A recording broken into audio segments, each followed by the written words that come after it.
13-year-old cheerleader Savannah Copeland bled out in the middle of the night on a dark wooded trail alone. Her killer, 15-year-old son of a family friend. Welcome to Crime Bites. I'm your host, Carrie Drobin, former prosecutor, capital defense attorney, and multi-published award-winning true crime author.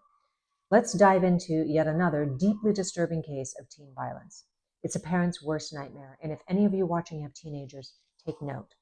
Savannah's parents discovered her missing from her bed the next morning and frantically began looking for her, using the popular phone app Life360. I mean, it was literally a lifesaver, completely consent-based, relies on GPS and cell data, and works by creating private circles of users, typically family members, who share their real-time locations with each other.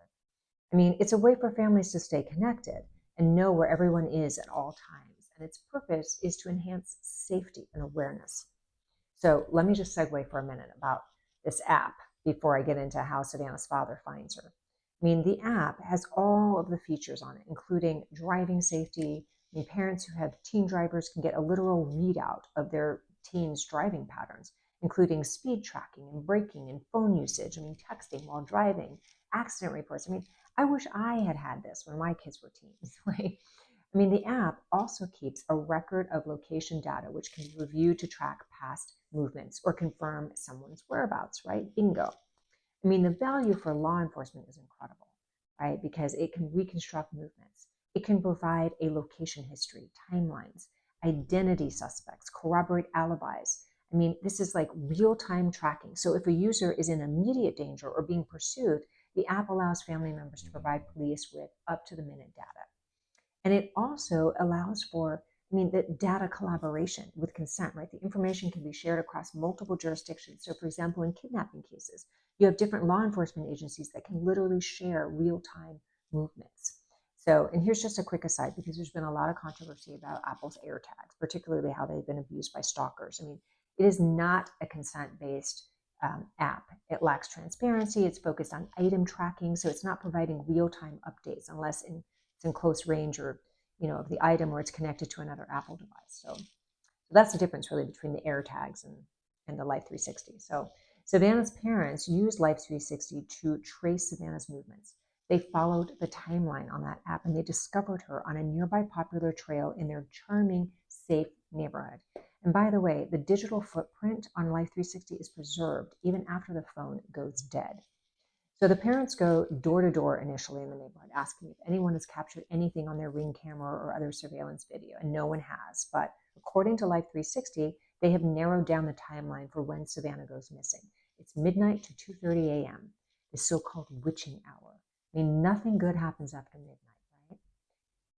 Parents know their daughter. They know Savannah's a good kid. She's never been in trouble before. She's a cheerleader. She's never snuck out after midnight. So what or who lured her out in the dead of night?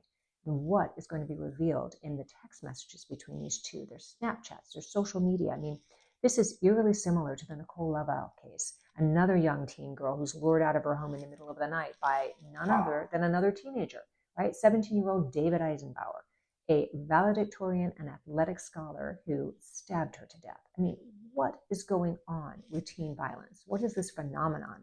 Right? This adds a whole new meaning to juvenile delinquent. These teen killers, who I would argue are more dangerous than adults, yet are treated with kid gloves, right? More on that in a minute. But these teen killers do not deserve special treatment, right? They're cold-blooded, calculated killers. And so don't get me on my soapbox, but I'm going to go there in a minute. So back to Savannah, right? They are tracking her, following her digital footprint in search of their daughter, and they hear police sirens. And they just know, in that sinking way that parents know when their child is in trouble, that these sirens are for Savannah. And they find her body. And her body is stabbed multiple times with a small knife, possibly a pocket knife, which is a fixed blade. The medical examiner thinks that the wounds were overlapping, right? A shallow, suggestive of stabbing frenzy. None pierced the heart, which meant that Savannah likely bled out on the path in a slow, painful death. I mean, that goes to mens rea as well, right? The choice of weapon, like a small pocket knife, can reveal a great deal about the crime and the perpetrator. I mean, was it premeditated or impulsive? Did this person always carry it with him or slip it into his pocket because he was meeting Savannah in a secluded wooded area in the middle of the night? I mean, did he lack access to a more lethal weapon, like a gun, for instance? I mean, a knife is silent, it's easily concealed. It maybe suggests a lack of experience committing violent acts. A small knife can also lead to overcompensation or repetitive strikes, right? If the killer believes that the blade isn't lethal enough. Forensics in this case are still outstanding, but let's not forget how DNA on a knife sheath led directly to Kohlberger, right? Without that, would Kohlberger have gotten away with murder? I mean, we'll never know, right? If analysts in this case can't tie the stab wounds directly to the weapon or the blade patterns, then the killer might catch a lucky break, barring other circumstantial evidence, of course, right? But more than physical evidence, a small fixed blade can also reveal a lot about the killer's mindset. Okay? Numerous overlapping stab wounds suggest frenzy, blind rage, inexperience, panic, mental instability. Using a pocket knife, an object associated with utility rather than violence, can also indicate that the attacker didn't actually intend to kill, but it escalated unexpectedly, right? A pocket knife also requires close physical contact to inflict harm. I mean, this can suggest a crime of passion or personal animosity, where the perpetrator felt compelled to confront the victim directly. I mean, it's worth noting that the prosecution charged this 15-year-old Malachi Harris with second-degree murder, not premeditation, right? But knowing killing of another. I mean, he had mens rea. This was not a whoops killing, right? This had all the hallmarks of a cold-blooded frenzy murder. So, begs the question, should he be tried as an adult or a juvenile? Now, his defense attorney is going to argue that he should be spared, that he's served out his time in juvenile court where he will be maxed out at 21 and then released perhaps to kill again.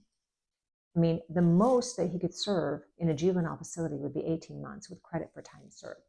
Or, as the prosecution would say, should he be tried as an adult, where he could face up to 60 years in prison? And mind you, if it's the latter, he doesn't go instantly to an adult facility. He would stay in juvie prison until he's 21 and then be transferred to an adult prison. So he's set for a probable cause hearing sometime in January, and sometimes called a holdover or a bind-over hearing, where a judge makes that determination. And meanwhile, lawyers on both sides are going to argue why a 15-year-old boy went from 0 to 60 in the blink of an eye. I mean, the bar is low here, right? This is not reasonable doubt. This is probable cause. So what are some things that a judge is going to consider? Sophistication of the crime, premeditation, criminal record, mitigation, like mental health history, danger to the community. And in preparation for that hearing, the defense is going to explore what is wrong with my client, right? What's wrong with this teenager? His lawyer is going to look at his history. Who is Malachi Harris? How did he get to this place in time? What toxic cocktail inspired this brutality? Was it drugs? Was it mental health issues? Was it instability in the family, domestic violence, parental supervision, or lack thereof? I mean, why is Malachi Harris carrying a knife? Does he feel a need to do it? Right? Does he do poorly in school? Does he suffer from depression, conduct disorders, etc.? And what is the school's involvement? What is his reputation?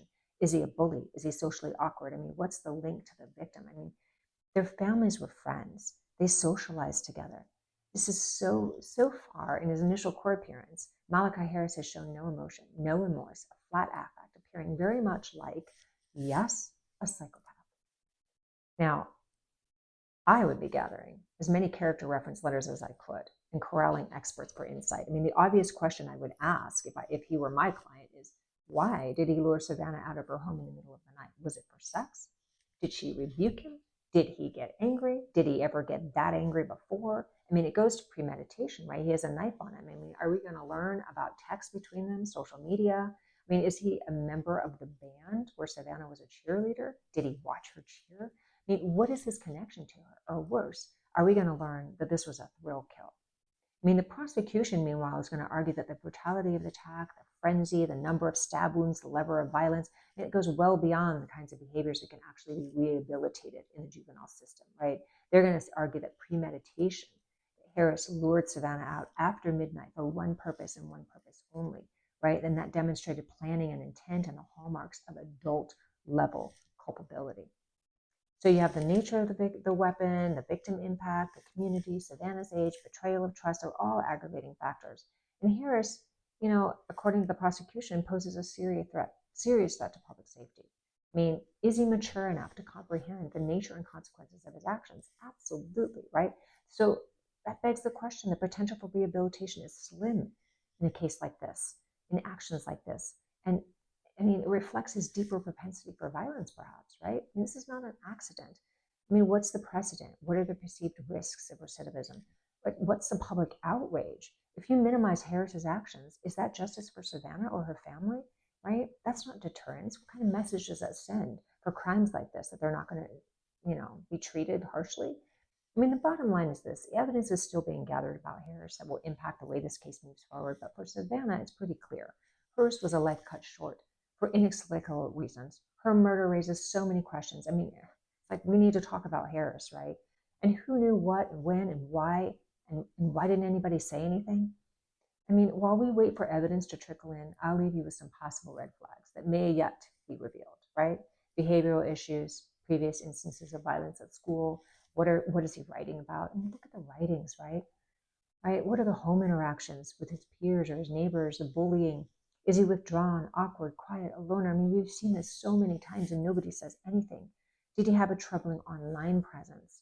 Right? Did he engage with forums that promoted violence or aggression? I mean, what is his search history? Did he have a fascination with weapons? I mean, these are the kinds of issues that are going to come up and be raised in a case like this. And what were the changes in behavior? Did the parents know something and keep it hidden? Or, as in many cases where teens that have teens, are the teens too secretive to let the parents in? I mean, sometimes kids don't want to be known, or they are unknowable. It's a tough case. And until more is revealed, we can speculate any number of theories, but we can't lose sight of what happened to Savannah that terrifying, lonely night as she bled out on the trail. Thanks for listening. If you liked what you heard, please like, share, and subscribe to my channel.